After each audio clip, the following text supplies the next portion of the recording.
preço de se fazer a boa vontade de Deus. Meu amigo, minha amiga, não se engane. Há um preço a pagar ao fazer a vontade de Deus. E o preço é este: disposição em negar a própria vontade. A vontade humana, ela é divergente da vontade divina. A vontade humana me dirá: vingue-se, faça a justiça acontecer, não seja bobo. Mas a vontade de Deus me dirá: perdoe. A vontade humana dirá: abandone. Sim, abandone. Mas a vontade divina dirá: ande mais uma milha, seja paciente, persevere, não desista. A vontade humana me dirá: se você não se preocupar com você mesmo, ninguém o fará. Então, busque os seus interesses e tudo que importa a você. Mas a vontade divina dirá: não busque os seus próprios interesses, busque o interesse dos outros. Sacrifique-se por quem não merece o seu sacrifício. Ame, mesmo sem ser amado. A vontade humana dirá: aproveite a vida, aproveite enquanto é tempo. Você não sabe do dia do amanhã. As oportunidades passam, mas a vontade divina dirá: fuja das paixões da mocidade, seja santo como eu sou santo. A vontade humana dirá a você: não seja enganado pela falsidade humana, não faça papel ridículo. Mas a vontade divina dirá: não julgue para não ser julgado. Guarde esse fato. Nesse conflito de vontades, a vontade de Deus terá que prevalecer. Este é o custo. E por que vale a pena pagar esse preço pela vontade de Deus? Então aqui, amigo e amiga, eu lhe dou-lhe alguns motivos para pagar este preço. Primeiro motivo: a vontade de Deus protege você. Ela lhe protege primeiro de você mesmo, dos seus erros, lhe protege da sua culpa, dos seus remorsos, das suas dores, inclusive das dores do pecado.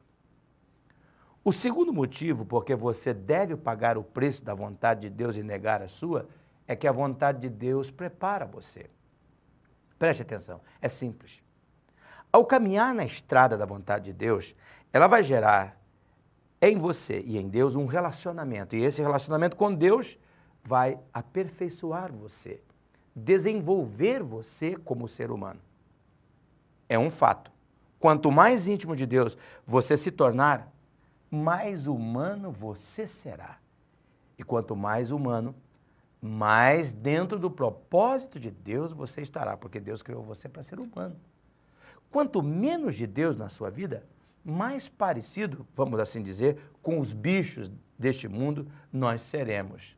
Todavia, viver a vontade de Deus prepara você para ser cada vez melhor. Terceiro motivo para você pagar o preço de ficar com a vontade de Deus é que a vontade de Deus recompensa você. Amigo, preste atenção. Pode ser que haverá algumas perdas por viver na vontade de Deus. Jesus alertou que até alguns da sua própria família podem se tornar seus inimigos, como nós vemos em Mateus, capítulo 10, no versículo 35 e 38. Anote esse texto. Mateus 10, verso 35 a 38.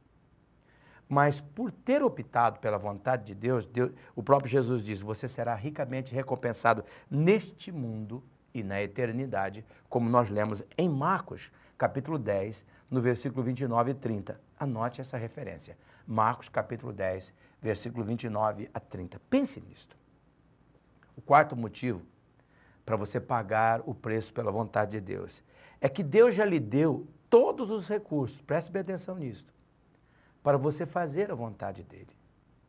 Veja, você escolhe fazer a vontade de Deus e descobre que ele já deu tudo o que você precisava para fazer a vontade dele. Não existem desculpas para não vivermos na vontade de Deus, amigo. Por isso, avalie em seu coração neste momento. Em que situações você tem negado a sua própria vontade para ficar com a vontade de Deus? Você tem sofrido por querer fazer a vontade de Deus?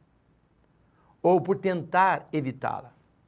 Um dos escritores mais influentes do último século, C.S. Lewis, ele disse em determinado momento que no fim do mundo só haverá dois grupos de pessoas.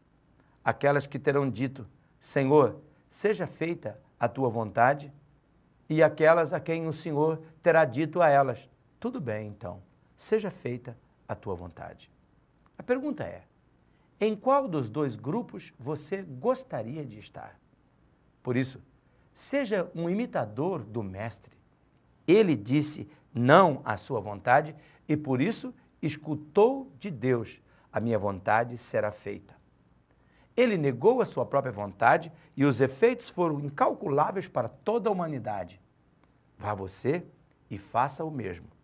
Não deixe você chegar no fim da sua vida e escutar de Deus, tá bom, seja feita conforme a tua vontade. Mas que você escute de Deus, minha vontade foi feita na sua vida. Venha, entra para o reino que está preparado desde a fundação do século. Lembre-se, viver na vontade de Deus é viver a vida na dimensão do bom, do agradável e do perfeito. A vida melhor te aguarda.